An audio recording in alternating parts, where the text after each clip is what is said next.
क्या कर रही हैं अभी? मैं मोबाइल फोन यूज कर रही हूँ। ये तो मैंने देख लिया, लेकिन उसको क्यों यूज कर रही हैं? इसको मैं इसलिए यूज कर रही हूँ इतना कंपल्सिव है ये, इतना ज्यादा जान ही नहीं छूटती। बिल्कुल फैसल, ये आपने बिल्कुल सही सवाल किया कि आजकल हमने अपनी जिंदगियां इतनी मसरूफ और इस तरह की कर ली हैं कि हमें हर जगह मोबाइल फोन की जरूरत होती है। हम खा रहे हैं, हम सोने के बाद जब उठते हैं आधी आंख से सबसे पहले मोबाइल देख रहे होते हैं कि किसी का मैसेज हमें पता नहीं क्या हो गया है।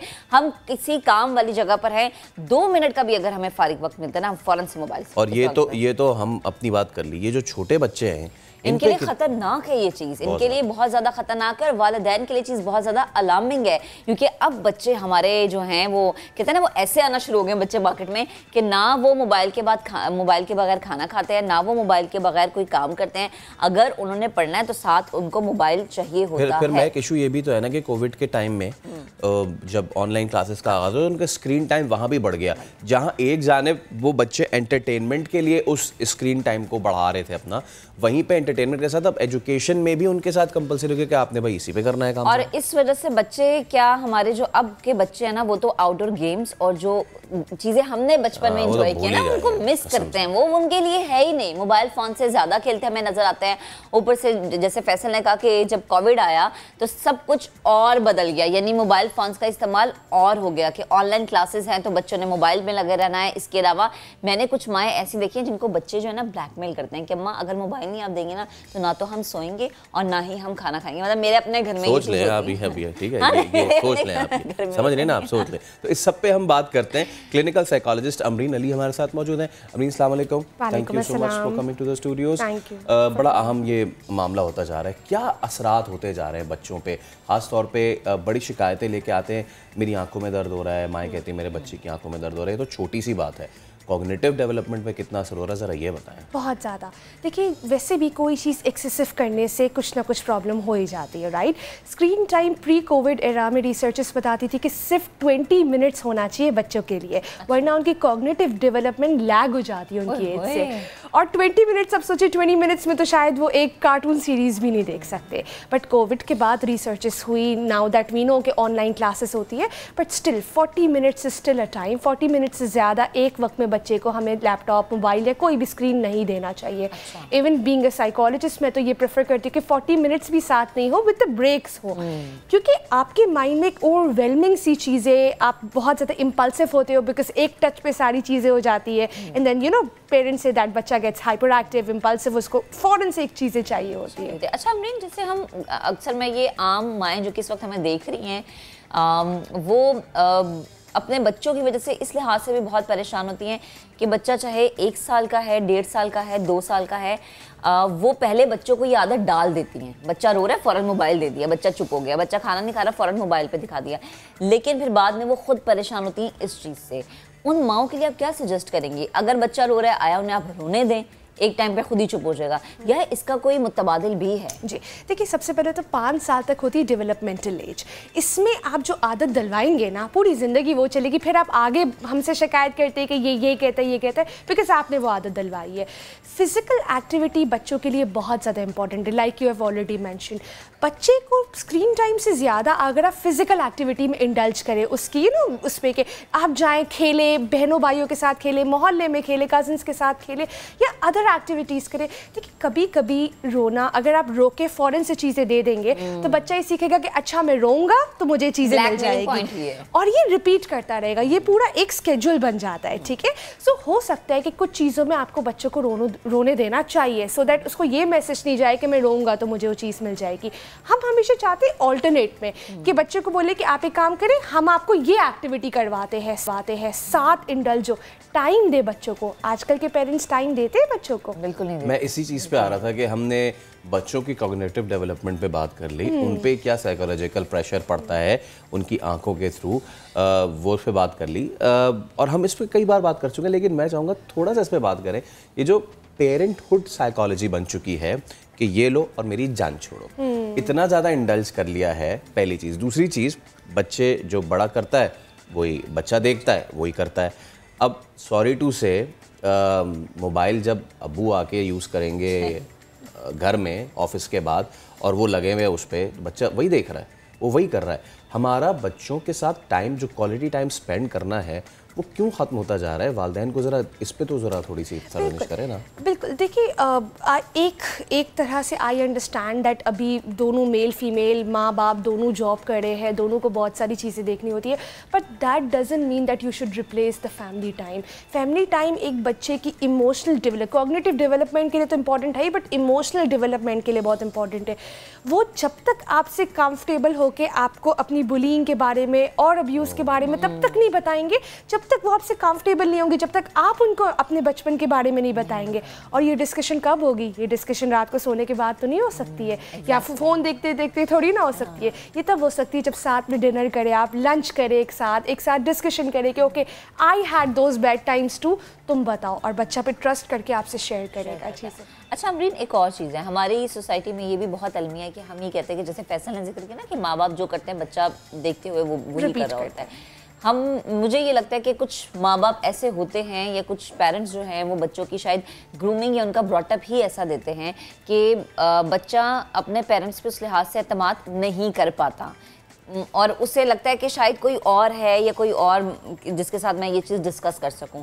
आप मेरी बात से एग्री करती हैं? हमारी सोसाइटी में ये चीज़ ज़्यादा होती जा रही है, जैसे आपने कहा अम्मा भी जॉब कर रही है, अब्बा भी जॉब कर रहे हैं। देखिए, स्ट्रिक्ट पेरेंटिंग की वजह से यूजुअली ये चीज़ें होती है कि बच्चा is not comfortable talking to the parents and everything. वहाँ पर बहुत ज़्यादा एक प्राइमरी केयर गिवर का रोल होना ज़रूरी है, लाजमी है। बेस्ट थिंग इज़ कि वो पेरेंट्स ही वो प्राइमरी केयर गिवर हो जिससे वो बात करे, जिससे वो comfortably, because we know that parents कभी उस चीज़ को नेगेटिवली नहीं लेंगे, राइट? बट एनी हाउ उस बच्चे में इन केस अगर पेरेंट्स नहीं है, अवेलेबल नहीं है, मुल्क से बाहर है, एक प्राइमरी केयर गिवर का होना ज़रूरी है ताकि बच्चा अपने इमोशंस को एक्सप्रेस करना सीखे। वरना देखिए सप्रेस करेंगे, आगे चल के वो ट्रॉमा बन जाएगा, ट्रॉमा बनेगा। अच्छा मुझे अमरीन अब ज़रा वालिदैन को, अम्मियों को, अब्बुओं को ये बताएं कि अगर आप अपने बच्चों के साथ एक तो क्वालिटी टाइम स्पेंड नहीं कर रहे और दूसरा आप उनको मोबाइल में झोंक रहे हैं बेसिकली, और वो बच्चा अब वो बच्चा है वो यूं रख के तो करेगा नहीं, बेचारे के इतना सा आर्म होता है, उसने यूं रखना है ऐसे, उसकी शुआएं कितनी डिस्टर्ब कर रही हैं। कौन कौन सी साइकोलॉजिकल डिजीज़ में हमारे बच्चे इतनी अर्ली एज में आ सकते हैं? न्यूरो डेवलपमेंटल डिसऑर्डर, मैं आपको बताती हूँ। Neuro developmental disorder is a type of mental health disorder जिसमें ADHD, LD, ऑटिज़म वगैरह भी आता है। इस स्क्रीन टाइम से वो चीज़ ट्रिगर हो जाती है। जैसे फॉर एग्जांपल अगर बच्चों में ADHD के चांसेस होते हैं या कुछ थोड़े से इश्यूज होते हैं, स्क्रीन टाइम की वजह से वो माइल्ड ADHD सिवियर ADHD के तहत सामने आता है। बिकॉज इम्पल्सिविटी तो होती है ना, इम्पल्सिविटी इतनी ज़्यादा हाई हो जाती है। और वी आर वेरी स्पेसिफिक कि आप screen time minimum to minimum रखें, सिर्फ 5 मिनट का रीइंफोर्सर रखे अगर आपको रखना है तो, बिकॉज ये चीज़ें ट्रिगर कर जाती है आपको और फिर आपको चाहिए होता है कि मुझे फ़ौरन से ये सारी चीज़ें चाहिए, एक क्लिक में ये यहाँ से ग्लास चला जाए, एक क्लिक में ग्लास आ जाए। अच्छा इफ़ यू अलाउ मी, एक चीज़ मैं ज़रूर पूछना चाहूँगा। अच्छा अमरीन देखें, इशू क्या है? इशू ये है कि जी मोबाइल पे आपने वीडियोस देखनी है, क्योंकि अब टीवी बच्चे जो है ना इतने शौक से नहीं देखते। अब तो हमारे पास वो गैजेट्स आ गए हैं कि हमारे पास नेटफ्लिक्स से लेके यूट्यूब सब हमारे टेलीविजन स्क्रीन पे है। तो कुछ हैक्स तो हो सकते हैं ना कि वही चीज़, because kids are not into this के आप किस चीज़ पे देखें, किड्स आर इनटू दिस कि आप क्या देखें। तो थोड़ा सा अगर साइकोलॉजिकली उनके साथ खेला जाए, बोले कि यार ये क्या है, तो छोटी स्क्रीन हटाओ उसको, वो देखो टीवी पे आ रहे हैं ना, तो आप उनको पहले तो वहाँ शिफ्ट कराएं ताकि उनका जो देखने का डिस्टेंस है वो थोड़ा कम हो। इस तरीके के कुछ हैक्स हो सकते हैं। डेफिनेटली देखिए, डिस्टेंस आई का बहुत ज़्यादा इम्पैक्ट होता है। आप करीब से देखते हैं तो फिर आपकी वो आई साइट लिमिट हो जाती है, जिसकी वजह से कहते हैं कि सुबह उठ के एक्सरसाइज करना चाहिए, आपको दूर देखना चाहिए, बहुत सारी चीज़ें होती है। इसके साथ साथ मैं हमेशा कहती हूँ कि स्क्रीन टाइम को आप ऑल्टरनेट कर सकते हो with the family time. Family के साथ बुला बैठे पेंटिंग करें, साथ में मदर भी पेंटिंग करे, बच्चे को मैच करने दे। यूजुअली मदर्स या पेरेंट्स आर वेरी कॉशियस के पेंटिंग करेंगे तो हमारे घर का फर्श खराब हो जाएगा, फ्लोर खराब। Let it be, that is part of childhood, that is beauty. कुछ साल के बाद आप ये मिस करेंगे जब बच्चा अपने रूम में लॉक लगा के फोन पे बात कर रहा होगा। तो आपको ये होगा कि हम शुरू से उसकी ग्रूमिंग या हम शुरू से उसको ऐसा माहौल दे देते हैं। कलरिंग, ड्राइंग, ये सारी चीजें, प्ले डो रखे, वाटर फाइट्स करें, मैं तो कहती हूँ कैरम खेलें, कैरम खेले, लूडो खेले, राइट? अच्छा, rather than having the Ludo star, ludo घर पे खेलें। ठीक है अमरीन, बेहद शुक्रिया गुफ्तगू करने के लिए, आने के लिए, टाइम देने के लिए। और फैसल वही बात है ना कि ये ज़्यादा चीज़ माँ बाप पे है कि माँ बाप बच्चों को किस तरह मोल्ड करते हैं। आया वो ये कहते हैं कि बच्चा रो रहा है, खाना नहीं खा रहा तो मोबाइल दे दो, या फिर वो ये कहते हैं कि बच्चों को मुख्तलिफ तरीक़ों से सिखाते हैं। जैसे आपने बड़ी अच्छी एग्जाम्पल दी कि छोटी स्क्रीन से हटाओ और वो बड़ी स्क्रीन पर जो अम्मा अब्बा देख रहे हैं बेटा तुम भी हमारे साथ बैठ के वही देखो। अब एक ब्रेक ले लें। मान गई ना फिर? एक ब्रेक लेते हैं, ब्रेक के बाद दोबारा हाजिर होंगे, हमारे साथ रहिएगा।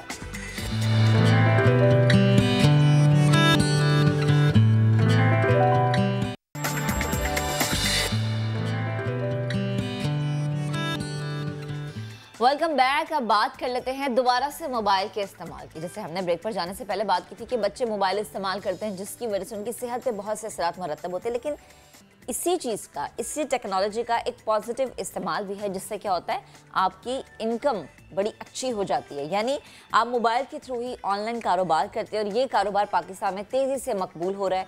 ऑनलाइन काम के लिए किसी दुकान की आपको ज़रूरत नहीं होती, बल्कि बहुत से लोग ऑनलाइन कारोबार से लाखों रुपए महाना कमाते हैं। लेकिन ख़वातीन इस मामले में शायद अब पीछे नहीं रही हैं, या हम ये कहते हैं कि वो जो है मर्दों के शाना बशाना है, या फिर ये कहते हैं कि उनके लिए कोई अच्छा प्लेटफॉर्म भी सामने आ रहा है जिस पर वो अपना कारोबार रजिस्टर करवा सकते हैं और महाना अच्छी आमदनी कमा सकते हैं। यकीनन कुछ न कुछ मसले मसाइल तो होते हैं, तो अभी इन्हीं मसले को हल करने के लिए एक खातून ही ने प्लेटफॉर्म तैयार किया है जहां खातून एंटरप्रेन्योर अपनी प्रोडक्ट्स बिला किसी मुआवजे के अकाउंट बनाकर फरोख्त कर सकती हैं। तो आज की हमारी ख़ास मेहमान है माही ज़हरा हुसैन, जो ना सिर्फ कम उम्र CEO का एजाज़ रखती हैं बल्कि हाल ही में उनकी टेक्नोलॉजी कंपनी ने इंटरनेशनल अवार्ड भी जीता है। तो माही, सबसे पहले तो इस अवार्ड को जीतने पे आपको बहुत बहुत मुबारक हो। उम्मीद है कि आप बखैरियत होंगी, ठीक ठाक होंगी। किस तरह ये आइडिया आया आपको? ऑनलाइन कारोबार तो सभी कर रहे हैं, तो आप इसमें स्पेसिफिकेशंस कैसे लेकर आई? Thank you so much. Basically जी जो आइडिया था, मुझे खुद मेरी तालीम सारी मैथ्स और साइंस और डेटा में है, लेकिन मुझे खुद हाथ से चीज़ें बनाने का बहुत शौक़ है। एंड अब क्योंकि पूरी दुनिया में लोग जो चीज़ें बना रहे हैं वो ऑनलाइन शेयर कर रहे हैं और बेच रहे हैं, तो कोविड के दौरान मैंने ऐसी और बहुत ख़वातीन देखी जो कि पाकिस्तान में बहुत खूबसूरत चीज़ें बना रही हैं और बेच रही हैं। तो फिर मैंने सोचा कि कोई एक जगह होनी चाहिए जिधर आप आके ये सब टैलेंट को आप एक्सप्लोर कर सकें। बिकॉज़ अभी ये है कि छोटी छोटी स्टोर्स हैं या छोटी छोटी वेबसाइट्स हैं और हर एंटरप्रेन्योर को ख़ुद मार्केटिंग करनी पड़ती है, ख़ुद काम करना पड़ता है कि भाई लोग आएँ और उनसे ख़रीदें। तो आई वांटेड कि कोई ऐसा प्लेटफॉर्म हो, एक जगह हो जिधर हम थोड़ा मेंटोर कर सकें और मदद कर सकें इन ख़वातीन की, यंग एंटरप्रेन्योर्स की, जो कि made in Pakistan products manufacture कर रहे हैं या हाथ से ख़ुद बना रहे हैं, ताकि हम उनकी जो टेक साइड है कि वेबसाइट किस तरह चलती है, ई स्टोर किस तरह चलता है और मार्केटिंग ऑनलाइन किस तरह होती है, उसमें हम उनकी हेल्प कर सकें और वो फोकस करें अपने प्रोडक्ट को बनाने में और अपने ब्रांड को बनाने में। अच्छा माही, जैसे अगर मैं कोई काम कर रही हूँ और मैं चाहती हूँ कि मैं आपके प्लेटफॉर्म के थ्रू अपनी चीज़ों को लोगों तक पहुँचाऊँ, मैं किस तरह आपसे कांटेक्ट कर सकती हूँ? मैं किस तरह से अपने आप को यहाँ पर रजिस्टर करवा सकती हूँ? मैं किस तरह से आपकी टीम का हिस्सा बन सकती हूँ? सो बेसिकली जी हम लोगों ने बहुत ज़्यादा सिंपल रखा है प्रोसेस। आप वेबसाइट पे जाइए और उधर एक ऊपर स्टार्ट शॉप का बटन होता है, ओपन शॉप, उधर आप क्लिक करें, अपनी आप डिटेल्स भरें कि आप का नाम क्या है, हम आपसे किस तरह कांटेक्ट करते हैं और टीम हमारी आपसे फिर कांटेक्ट करेगी और आपको पूरे प्लेटफॉर्म के बारे में बताएगी और अगर आपको मदद की ज़रूरत है तो आपकी हेल्प भी करेगी कि आप अपनी शॉप ओपन कर सकें। सो इसमें काफ़ी ज़्यादा जो है हम अभी शुरू में हैंड होल्डिंग कर रहे हैं ताकि हम लोगों को प्लेटफॉर्म पे लाएं और उनको दिखाएं कि ये कितना आसान है। फिर आहिस्ता आहिस्ता हम ट्रेनिंग्स भी देना शुरू करेंगे, because the whole idea is कि आप लोगों को एजुकेट करें कि वो ऑनलाइन सेलिंग किस तरह कर सकते हैं। तो हम लोग ब्रांडिंग पे, ऑनलाइन मार्केटिंग पे, इन सब चीज़ों पे हम एजुकेशन भी प्रोवाइड करेंगे, कोर्सेज भी देंगे। ओके, ज़बरदस्त। आपने गालिबन 100 से ज़ायद या 120 ख़वातीन की मेंटोरिंग भी की है। ये क्या प्रोसेस था और किन किन की मेंटोरिंग की, क्या रिजल्ट रहा है इसके, ज़रा ये बताइए। ये जी अभी हमारी एक ऑनगोइंग एक्सपेरिमेंट है। इनमें से काफ़ी औरतें तो इस प्लेटफॉर्म पे भी अब अपनी दुकानें खोल रही हैं। Again like I said, idea हमारा ये है कि हम इनको लेके चलें और इनको एजुकेट करें साथ साथ। बहुत सी ऐसी ख़वातीन आपको मिलेंगी, आपको यंग एंटरप्रेन्योर्स मिलेंगे जिनको चीज़ तो बनानी आती है बट उनको ब्रांडिंग का नहीं पता, उनको मार्केटिंग का बिल्कुल नहीं पता, उनको टेक्नोलॉजी का नहीं पता। बहुत बेसिक ये स्किल्स हैं जो अगर थोड़ा थोड़ा भी इनको कोई बता दे तो इनकी सेल्स बहुत ऊपर जा सकती हैं। तो वो हम अभी इसी प्लेटफॉर्म के थ्रू पूरा एक प्रोग्राम चला रहे हैं, जब हम इन लोगों को लेके आ रहे हैं और जिनको हमें लगता है ज़रूरत है मदद की, हम उनकी साथ साथ मदद भी करेंगे, इनको मेंटोर भी करेंगे। सही है। अच्छा माही, एक रफली आइडिया क्या है कि खातून माहाना कितना कमा सकती है, या एस्टिमेटेड हम ये कहें कि इतने से लेके इतने तक उसकी जेब में पैसा आ जाता है घर बैठे बैठे, वो इस प्लेटफॉर्म के थ्रू अपने आप को इस रेंज तक जो है वो इंडिपेंडेंट बना सकती है? देखिए जी, विद दिस तो the sky is the limit. जहाँ तक ई कॉमर्स आ गया है, और अगर आप पाकिस्तान के अंदर अंदर भी देखिए तो माशाल्लाह अब आबादी हमारी इतनी ज़्यादा है और हमारे पास बाइंग पावर बहुत है। ये जो हमारा प्लेटफॉर्म है ये सेकंड फेज़ में बाहर भी हम लोगों को ऑप्शन देंगे कि वो अपनी सेल्स यूके में, यूएस में, यूरोप में कर सकें। तो मेरा ख्याल है कि जी इसमें तो मतलब ज़ीरो से लेके आसमान तक आप कहीं भी जा सकते हैं, लेकिन बात सारी एंड में आ जाती है आपके पैशन की, क्योंकि कोई भी काम जो करने के लायक होता है वो आसान नहीं होता। तो ये नहीं है कि बंदा 4 दिन के लिए आप अपनी एक चीज़ चलाएं और अगर आपकी कोई सेल ना हो तो आप मायूस हो जाएं, ये नहीं हो सकता। तो हमें ये बहुत सिखाना है लोगों को कि you have to persevere, you have to keep going. आप कोशिश करते रहें, आप ट्राई करते रहें, आप हमारे से रुजू फरमाएं, हम आपकी मदद करेंगे। मेरा ख्याल है कि 30 से 40 हज़ार की आमदनी करना मुश्किल नहीं होना चाहिए बिल्कुल भी, और ये मैं आपको लोअर एंड पे बता रही हूँ। और जब आपके लिए इंटरनेशनल मार्केट्स खुल जाती हैं तो फिर तो ये नंबर भी छोटा है। ओके माही, इससे पहले कि मैं आपसे कोई भी सक्सेस स्टोरी आप मुझसे ज़रूर शेयर कीजिएगा, एक मेरा क्वेश्चन है। हमारे यहाँ दूर दराज इलाकों में जो हमारे हैंडीक्राफ्ट्स हैं, जो हमारे हैंड प्रिंटेड शॉल हैं, वो रिल्ली हो जाए या फिर वो अजरक हो जाए या फिर वो थर की साइड पे जो उनकी स्पेशल चादर होती है, इस तरीके की चीज़ें सदर्न पंजाब में जो उनके ब्लू एंड वाइट मोज़ाइक से चीज़ें बनी हुई होती हैं, वहाँ पे जो ख़ातीन इतनी, और घाटी पे जितना काम होता है वहाँ पे इतना ज़्यादा एक्सप्लॉइटेशन है, वो ये कि जो उनकी कॉस्ट ऑफ मेकिंग है वो इतनी कम होती है और उन बेचारियों को मार्जिन भी इतना कम मिलता है। वाई? बिकॉज मिडल मैन जो बीच में आ जाता है ना, तो उसने सारी जो है ना तबाही फेर देता है। वो टेक्नोलॉजी लाने से एक चीज़ तो ये हुई है कि इस मिडल मैन को जो है ये ज़रा साइड हुआ है। बाकी ममालिक में, हमारे मुल्क में आप समझते हैं कि अभी टाइम आ गया है कि ऐसी ख़ातीन को भी हम ट्रेनिंग दें। आई नो मैं एक बहुत बड़ी आस्क कर रहा हूँ ये कि ऐसी ख़ातीन को जो दूर दराज इलाकों में है, लेकिन टेक्नोलॉजी इज़ टेक्नोलॉजी और ये जितनी तेज़ी से फैल रही है, अब इन ख़ातीन को भी हमें इस नेट में लाना चाहिए। बिल्कुल लाना चाहिए, और ये आप बिल्कुल आपकी बहुत बड़ी आस्क नहीं है। This is part of our road map, this is part of our plan. इनको ही जब हम एम्पावर करेंगे तभी मज़ा आएगा। देखें, आप किसी के पास एक प्लेटफॉर्म लेके जाएं जिसको ऑलरेडी सारी टेक्नोलॉजी का पता है, जो कि किसी और प्लेटफॉर्म पे भी जा सकते थे, तो वो तो फिर मज़ा नहीं ना आया प्रोजेक्ट का। मज़ा तो तब आएगा जब हम इन औरतों तक पहुंचेंगे, और ये हमारा है गोल कि हमने इन लोगों तक पहुंचना है, इनको ये स्किल्स देनी है। और फ्रैंकली ये स्किल्स इतनी ज़्यादा मुश्किल नहीं है सीखनी। तो गोल हमारा यही है कि इन तक पहुंचना है ताकि इनको प्रॉपर एक इनकम मिले जो वो मेहनत करती हैं, काम करती हैं, और इनको कोई एक्सप्लॉइट ना करे। सही। और माही, जैसे फैसल भी कह रहे थे कि हम चाहेंगे कि आप एक सक्सेस स्टोरी हमारे साथ शेयर करें। आप मेरी जर्नी के बारे में जानना चाहती हैं कि इस प्लेटफॉर्म की जर्नी के बारे में? बिल्कुल बिल्कुल बिल्कुल बिल्कुल, या फिर किसी और की अगर जर्नी का जिक्र आप हमारे साथ करना चाहें तो।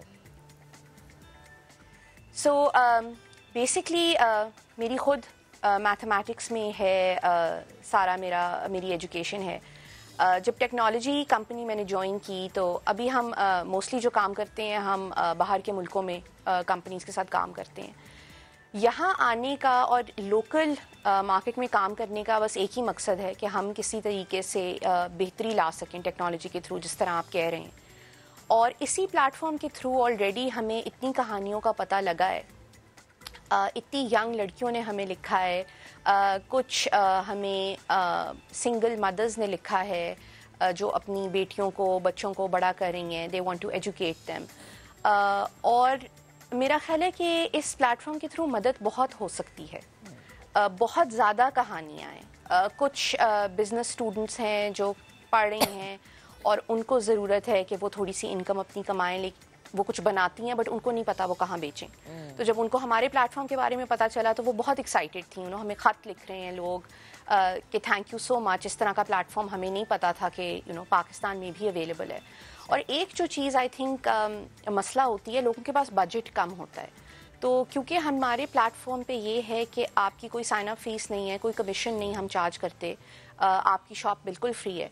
तो ये काफ़ी लोगों के लिए एक अच्छी बात हो जाती है कि अच्छा चलो हम ट्राई करते हैं, और अगर नहीं भी चला तो कोई नुकसान नहीं है।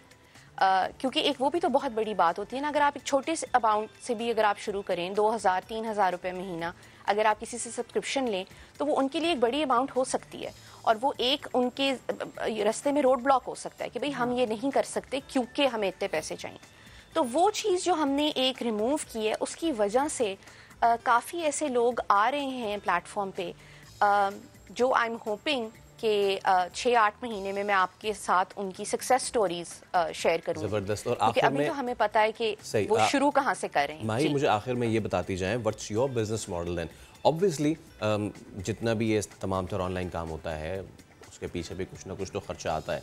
यूसुफ सेड कि जी आप कोई सब्सक्रिप्शन या इस तरह की चीज़ तो नहीं करते, तो आप इसको रन कैसे करते हैं अपने इस प्रोजेक्ट को? सो बेसिकली जी अभी तो this is our way of giving back to society. ये एक मेरी कंपनी का इनिशिएटिव है कि जिससे हम कोई लोकली कोई चेंज ला सकें। इवेंचुअली जब हम इंटरनेशनल मार्केट्स खोलेंगे, जब हम अपनी ट्रेनिंग्स लेके आएंगे, जब हम ऑनलाइन एडवर्टाइजिंग आपकी रैंप अप करेंगे, तो उसमें हम फिर थोड़ा सा कुछ चार्ज करेंगे। But I want to make sure कि जब मैं चार्ज करना शुरू करूं तो सेलर्स एक ऐसे लेवल पे पहुंच जाएं जिधर उनके लिए इट मेक सेंस और वो फीस पे कर सकते हैं। सही। शुरुआत में बंदा पहले ही थोड़ा घबराया हुआ होता है, तो शुरू में मेरा ख्याल है इस तरह का कोई हर्डल आपके सामने नहीं होना चाहिए। बट इवेंचुअली जब हम आपको और सर्विसेज देंगे, आपकी सेल्स और बूस्ट करेंगे, तब हम शायद छोटी सी कोई कमीशन चार्ज करें। ठीक है माही, बेहद शुक्रिया। चलें जी, अभी एक ब्रेक ले लेते हैं, दोबारा हाजिर होंगे और भी बहुत सारी बातें करेंगे। हमारे साथ रहिए।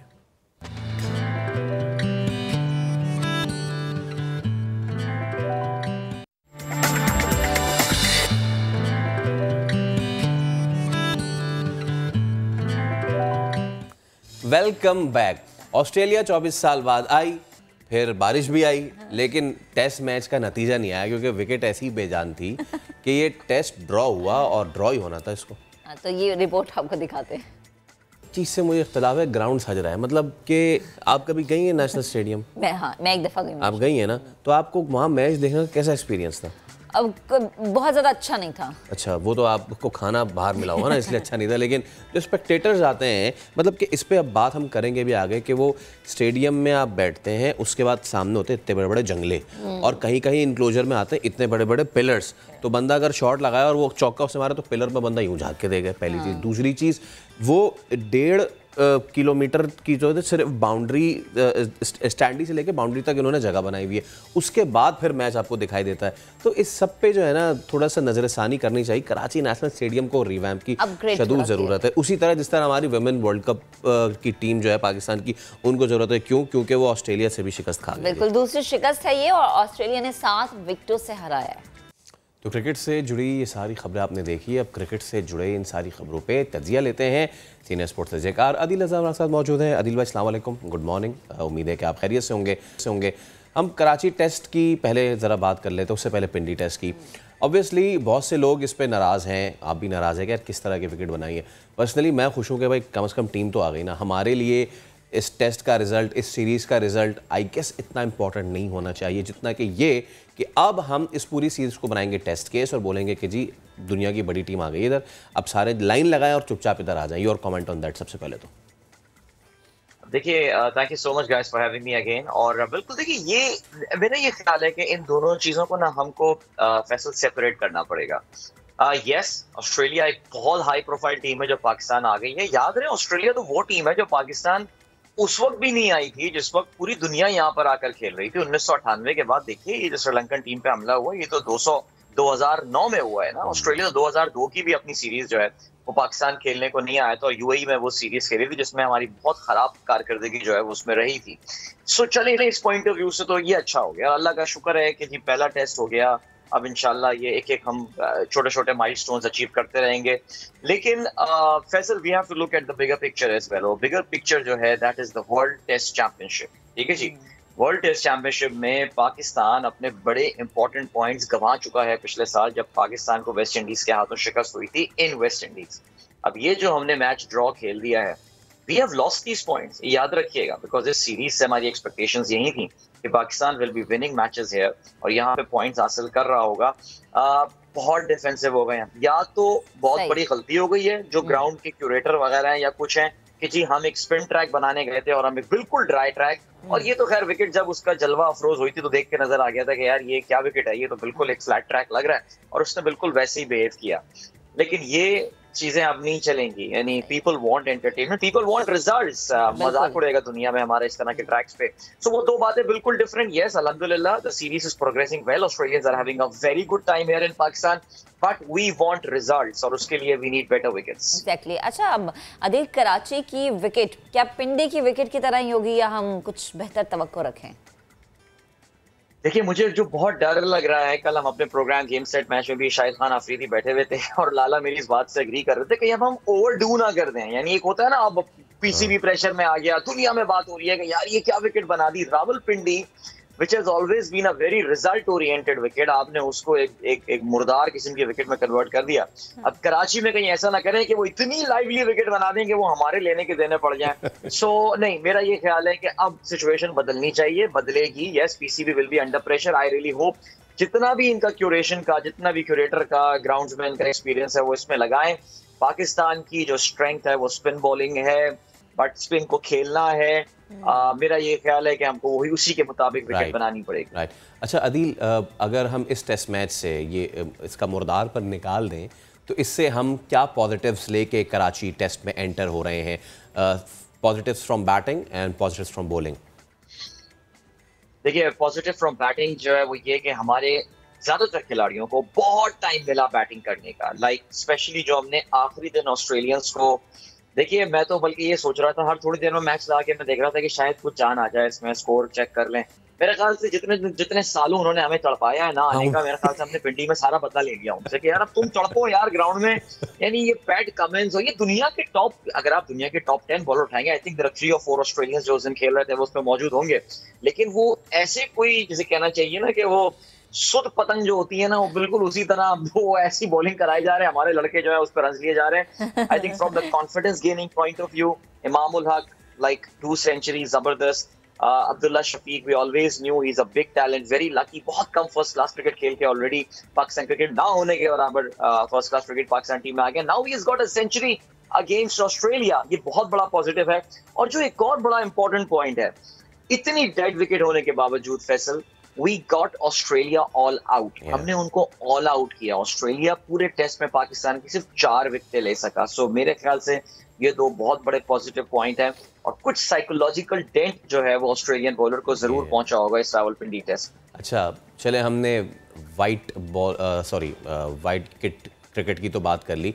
थोड़ा सा मैं चाहूँगा हम फोकस शिफ्ट करें। अब ज़रा ये जो वुमेन वर्ल्ड कप चल रहा है, इसमें बहुत अच्छी बात थी कि स्पिरिट ऑफ क्रिकेट की बात हुई। कैप्टन बिस्मा, उनकी बेटी और इंडियंस उनके साथ आके, ठीक है अब इसको ज़रा साइड पे कर दें, इनफ इज़ इनफ, ये हो गई सारी चीज़, बहुत अच्छी, बहुत ज़बरदस्त। Now let's focus on the cricket, जो कि हम करने गए हैं। जब सीरीज़ से पहले जा रहे थे तो कुछ दोस्त बात कर रहे थे, उनका बड़ी हाई होप्स हैं, साइड के नहीं है हाई होप्स। उसका पहले मैच में ही पता चल गया, दूसरे मैच में ही पता चल गया। कब आएगा eye opener Pakistan women team के लिए अदील? देखिए, पाकिस्तान विमेन पे जब हम तबसरा करते हैं ना, तो we have to do it with a pinch of salt. बहुत सारे कैवियार्ड्स इसमें इन्वॉल्व होते हैं। इसका तज्जिया आपको हजरात की टीम से बिल्कुल डिफरेंट तरीके से करना पड़ेगा। हमारी जो मर्दों की टीम है, जो मेंस टीम है, वो दुनिया की टॉप टीमों के साथ खेलती है। अब अपने होम पे भी खेलती है, अवे भी खेलती है, बहुत फ्रीक्वेंटली हम खेलते हैं। But look at the Pakistan women team. I mean, how many big teams do they play? Bilaterals. अगर आप बात करें दो तरफा जिन्हें सीरीज कहते हैं.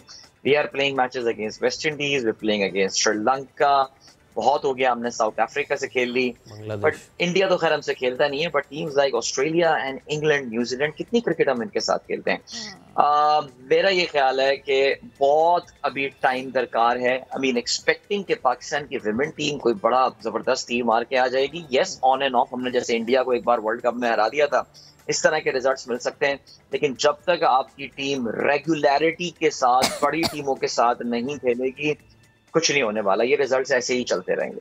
Is it the regularity only Adeel? I mean के क्या ये मैं इस नज़रिए को मानूं कि अगर आप बड़ी टीम्स के साथ खेलेंगे तो ही आप पक्के होंगे, या फिर अंदर खाने में कुछ मामलात जो है वो ख़राब हैं? हमारी ट्रेनिंग से लेके, हमारी कोचिंग से लेके, हमारी प्लेयर फिटनेस से लेके, ये सारे मामलात भी.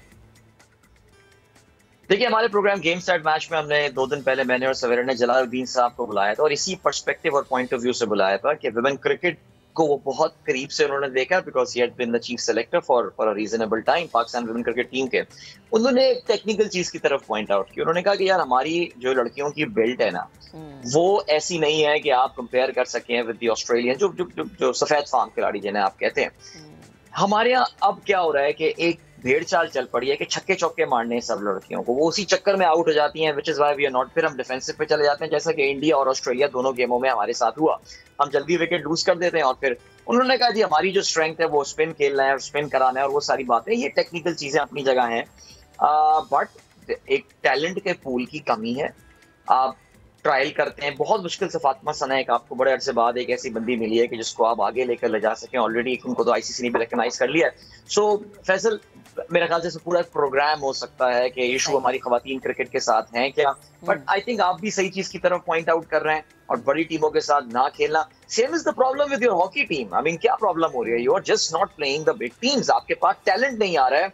इस्लाउद्दीन साहब कहते हैं कि वही घूम फिर के वही 25-30 लड़के जो हैं आपके हॉकी टीम में आते हैं. यही मसला आपकी क्रिकेट का चल रहा है, विमेन क्रिकेट का चल रहा है. ठीक है. अच्छा अदील, जैसे अगर हम बात करें इंडियन वुमेन क्रिकेट टीम की, माजी में इतना अच्छा परफॉर्म नहीं करते थे फैसल वो, लेकिन अब बहुत ज़्यादा स्ट्रांग हो गए. इसकी क्या मेन रीज़न आपको समझ आती है? इन्वेस्टमेंट पैसा लगाया गया है. देखिए, they have taken there women cricket very seriously. इसमें काफी पैसा आया है. और देखिए, ये भी एक बात आप याद रखें, इंडिया इवन दो अभी भी ये लड़कियां they only earn a fraction of what the main earn, लेकिन वो फ्रैक्शन भी इतना ज्यादा है कि लड़कियों के लिए एक वाइबल ये करियर ऑप्शन नजर आ रहा है. उनके स्पॉन्सर्स हैं who are coming out there and they are pushing. आप जितना गोर डालेंगे सिचुएशन उतनी मीठी होगी. आप कुछ भी कर लेते. देखिए, उनके पास एक सुपरस्टार मिताली राज है, उनके पास झूलन गोस्वामी है. इस तरह के उनको मार्की प्लेयर्स भी जो है वो मिल गए कि जिसपे ब्रांड्स कैन इन्वेस्ट. और ये आपने जो इन्वेस्टमेंट की बात की ना, ये बहुत इंपॉर्टेंट है. ठीक है अदील, बेहद शुक्रिया. अब हम आपको सैर ऐसी जगह की जो बड़ी ही मुनफरिद है. मेरे साथी एंकर फैसल करीम जो है सिंध के जिला जामशोरगढ़, वहाँ पर वाक़ है दरावट डैम, उस पर उन्होंने रिपोर्ट तैयार की है. वो मज़ेदार से रिपोर्ट आपको दिखा.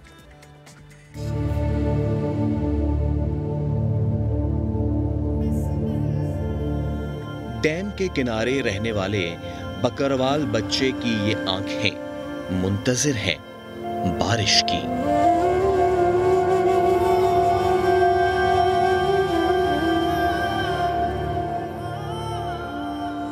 कराची से 135 किलोमीटर फासले पर जिला जामशोरो में वाक़े ये दरावट डैम. इसकी ऊंचाई 46 मीटर है, जो 25,000 एकड़ रकबे को सैराब कर सकता है. लेकिन बारिशों की कमी के बायस इस डैम का इस्तेमाल कम ही हो पाता है. महकमा आबपाशी की गफलत और अदम तवज्जुही के बायस ये डैम ज़बूहाली का शिकार होता जा रहा है.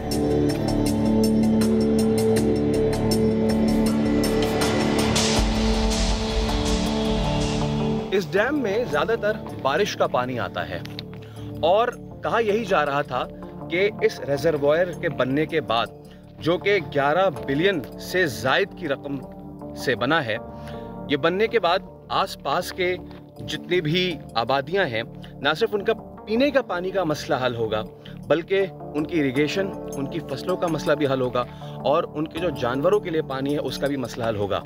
लेकिन क्या वाकई मसला हल हुआ है? चलिए आपको दिखाते हैं.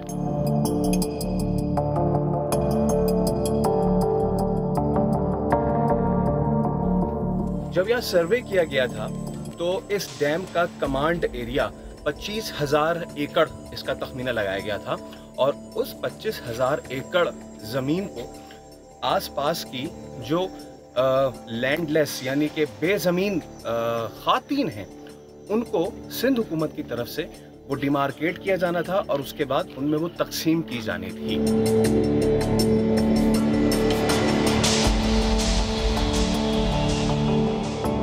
कमांड एरिया में से कितना उन बेजमीन खातीन को मिला है, इस डैम से जो लिंक कैनाल निकाले गए हैं वो लिंक कैनाल कितने फाल हैं, और क्या उन जमीनों को पानी मिल रहा है ताकि उस पे काश्त की जा सके, उन लोगों को पानी मिल रहा है ताकि वो पी सकें, यही वो अहम सवाल है।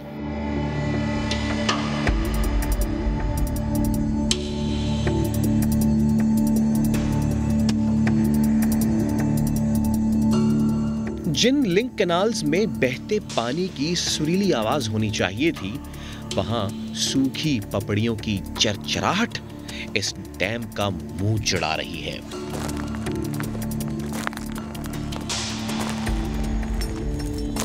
दरावट डैम को बने कई साल गुजर चुके हैं, उतने ही साल गुजर चुके हैं इस लिंक कैनाल को भी तामीर हुए हुए, लेकिन सिर्फ एक ही मर्तबा यहां पानी छोड़ा गया था और उस दिन से लेके आज तक ये लिंक कैनाल तरस रही है।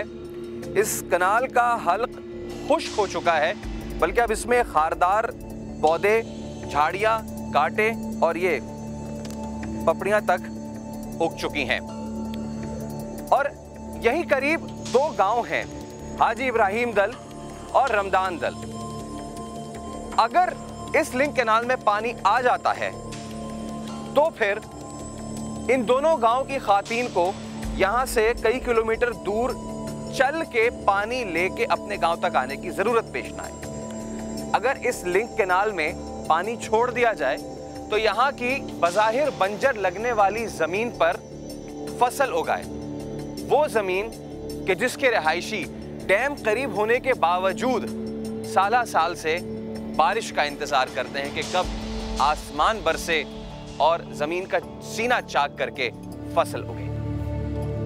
हाजी इब्राहिम दल, रमदान दल और इस जैसे डैम के किनारे आबाद गांव आज भी बारिश के पानी की आस लगाए बैठे हैं।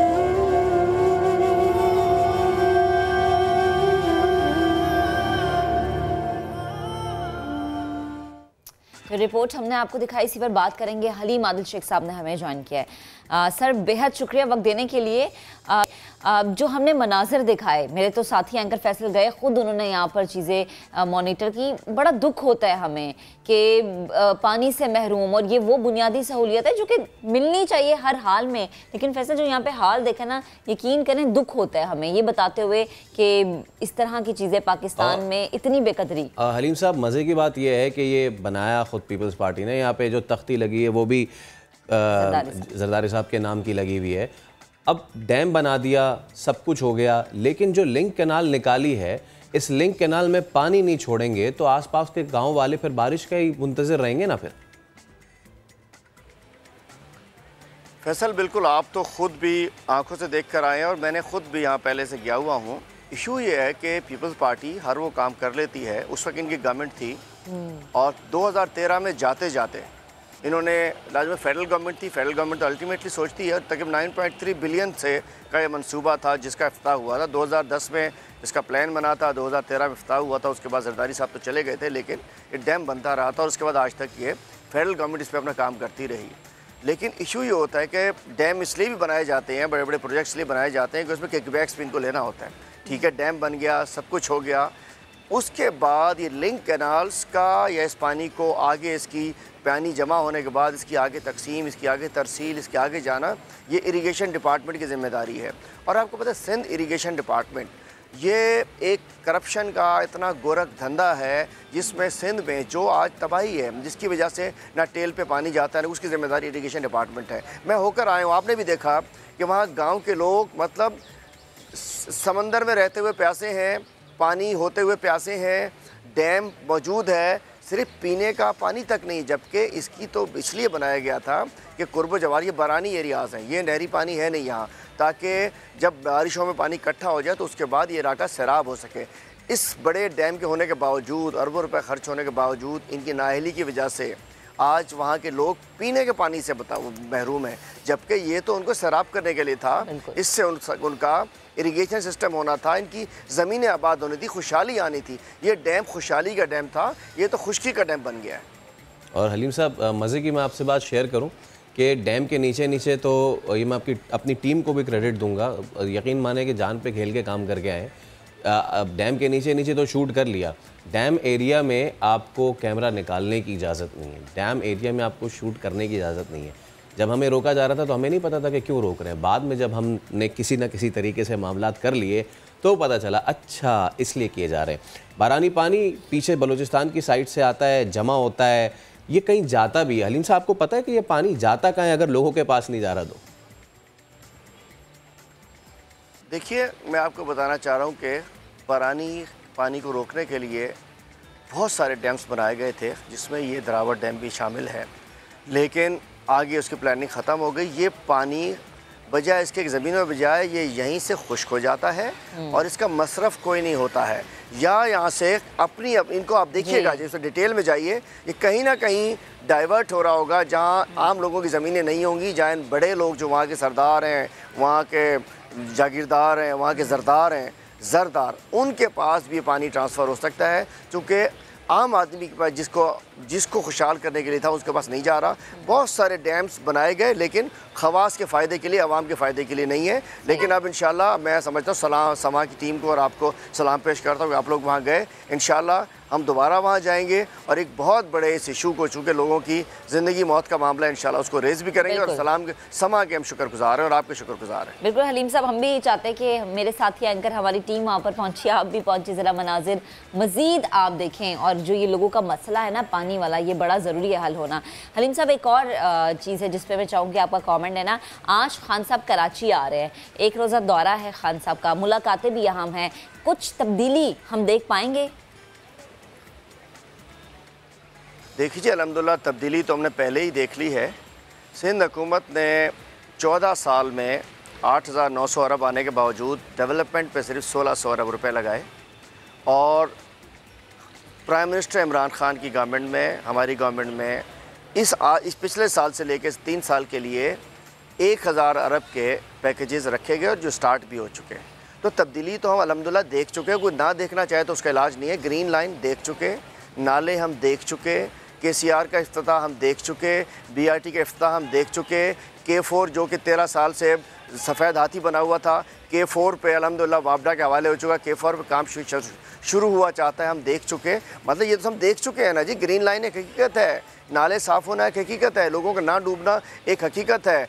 एक उसके अलावा मोटरवे, सक्खर हैदराबाद मोटरवे 400 तकरीबन 225 अरब का, और उसके अलावा पूरे सिंध में 446 अरब रुपये, 1,000 अरब सिर्फ 3 साल में वफाकी हुकूमत ने किए, जबकि 18वीं तरमीम के बाद सारा कुछ सिंध गवर्नमेंट ने करना था। तो 14 साल में 1,600 अरब रुपये और 3 साल में, पिछले 1 साल में 1,000 अरब रुपये, ये हम देख चुके हैं। अल्हम्दुलिल्लाह MNS के इलाकों में हमारे SDG गोल्स के तहत अल्हम्दुलिल्लाह 12 अरब से ज़्यादा के प्रोजेक्ट्स हुए हैं। सिंध में तो, कराची में तो पीपल्स पार्टी ने 2009 में रखे थे 37 अरब रुपए, 2022 में रखे हैं 38 अरब रुपए, जब 1450 अरब का बजट है। तो अल्हम्दुलिल्लाह सब कुछ देख चुके हैं। ठीक है, तो शो का वक्त अपने अख्ताम को पहुंचता है। इस बात के साथ अपने शो का अख्ताम करेंगे कि अगर आप समझते हैं कि आप काबिल हैं तो आपकी काबिलियत आपके अल्फाज से नहीं बल्कि आपके अमाल से ज़ाहिर होनी चाहिए, ना कि ये कि अगर कोई और काबिल है तो आप उसके पीठ पीछे